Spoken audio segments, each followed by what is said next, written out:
दोस्तों आइए लगाते हैं 2020 की खबरों में फन्नी तड़का। और जब लगेगा फन्नी तड़का तो हो जाएगा 2020 भी जायकेदार। 2020 की स्थिति ऐसी हो गई है जैसे कोई अतिथि अपने शैतान बच्चों के साथ टपक गया हो और जाने का नाम ना ले।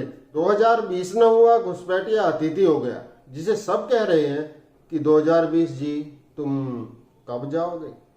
कोरोना के चलते कुछ अजीबोगरीब घटनाएं हुई। सीलिंग फैन से जरा घर घर की आवाज आ जाए तो ऐसा लगता है जैसे पंखे के गले में कहीं कोरोना तो नहीं फंस गया। कुछ एक तो अपने लैपटॉप पर भी एंटीवायरस की जगह सैनिटाइजर ही छिड़क रहे थे।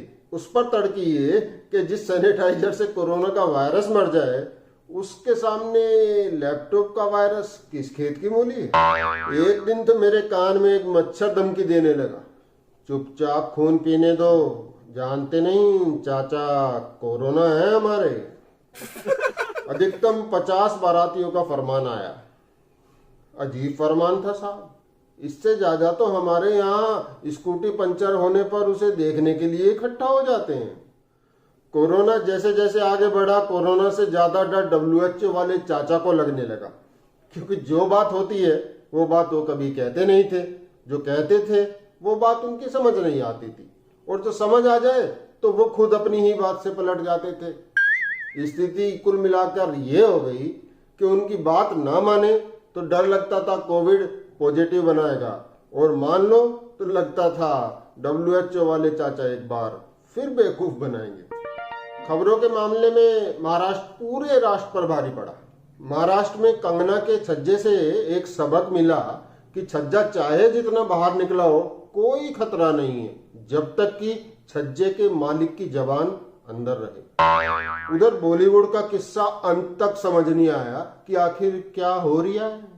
समझना मुश्किल था कि बॉलीवुड में चरस मिली ज्यादा या काटी ज्यादा गई।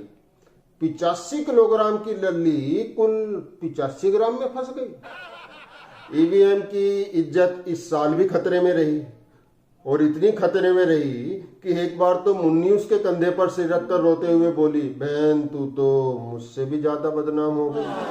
दिल्ली में हमारे सर जी कोरोना विज्ञापन से बिल फाड़ने तक हर मौके पर इस साल भी बताते और जताते रहे कि फिल्म भले ही मुंबई में बनती हो लेकिन नाटक दिल्ली में ही टॉप का होता है। और ये राफेल के विरोध का आलम यह था कि जैसे ही राफेल लंदन में स्टार्ट हुए, धुआं कई विरोधियों के यहाँ भारत में उठना शुरू हो गया। स्टार्ट होने के बाद राफेल तो बाद में उड़ा, उससे पहले पाकिस्तान के होश उड़ गए। एक राष्ट्रीय पार्टी में इस्तीफों का भी दौर चला, कभी अध्यक्ष तो कभी उपाध्यक्ष जी का इस्तीफा, बेटा जी का इस्तीफा, चाचा जी का इस्तीफा, इस्तीफा ही इस्तीफा।